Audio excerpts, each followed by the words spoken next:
I now give the floor to the representative of Greece. Thank you, Madam President. I would like to thank Ms. Sigrid Kaak for her briefing today. We share the grief for the UNOP staff member who died these past days and express our sincere condolences to his families and the UN. We hope for the speedy recovery of the other 5 UN personnel who were seriously injured.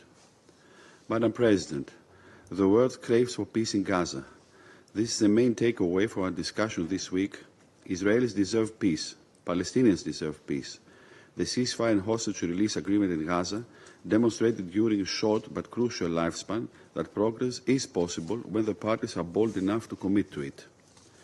The flow of humanitarian aid was greatly improved, and Israel also allowed the return of hundreds of thousands of Palestinians to northern Gaza, while the guns were widely silenced. However, the resumption of hostilities and the alarming death toll on civilians that has ensued is cause for grave concern. Greece has repeatedly condemned October 7 terrorist attacks perpetrated by Hamas, as well as the ongoing detention and cruel and inhumane treatment of its hostages.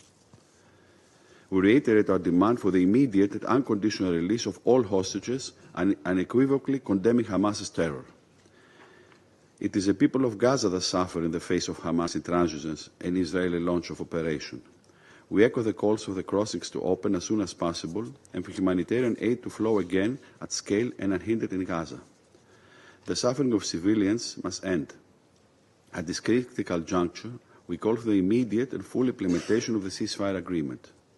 In the meantime, we urge for the unconditional, massive and unhindered delivery of humanitarian aid at scale and the restoration of access to electricity and water. While the unhindered and continuous flow of aid into all parts of Gaza should remain a priority, UNRWA's role still remains pivotal and indispensable. Madam President, Greece is a staunch proponent of international law which frames and guides its foreign policy. In line with its principles, we call for the respect of the Fourth Geneva Convention relative to the protection of civilian persons in times of war in 1949. We recall that, as outlined in Security Council Resolution 2334, acquisition of territory by force is inadmissible by international law. We deplore the increase of settlement activity in the West Bank. Such attempts are contrary to international law, and the relevant Security Council resolution have no legal validity. The cessation of settlement activity is essential for salvaging the two-state solution. We are particularly concerned about the reported escalation of violence in the West Bank and the displacement of some 40,000 people, particularly from refugee camps in the north. Attacks on civilians, including children, as well as on civilian infrastructure, constitute violation of international humanitarian law and human rights law. The reported demolition and seizure of Palestine-owned structure is also concerning. As this is a Muslim holy month of Ramadan, soon to be followed by Easter for all Christian denominations, we are reminded of the importance of the special status quo of the holy sites in Jerusalem. Considering the universal importance of the holy sites, Greece reaffirms its deep interest in the preservation of the status quo. Madame la Présidente. Madam President, for any party opting for escalation would be dangerous, especially in this unstable region. Lebanon is now trying to recover, and the security situation in Syria remains volatile, and therefore the stability regionally remains precarious. In this context, the laudable efforts by the United States, Egypt, and Qatar to bring parties to the negotiating table must be successful. The political process has to be revitalized so as to get to the two-state solution in line with the relevant resolution of the Security Council, while recognizing the right of Israel to exist in peace and security.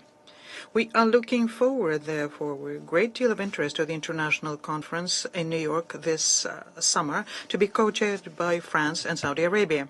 In the same spirit, the Arab plan for the recovery and reconstruction in Gaza presented by Egypt is a constructive proposal, and Greece is happy to participate in the development of such activities inter alia within the framework of the upcoming international conference on reconstruction to take place in Cairo in the spring.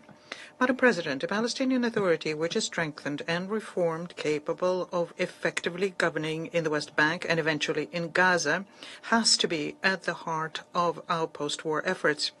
For the Israeli hostages and for the Palestinian people who all want to go home safe and sound, we need to redouble our efforts for peace. We need to replace their desperation with hope, while combating the root causes of radicalization. Because hope can rise again if we have the courage to take the road of peace. I thank you.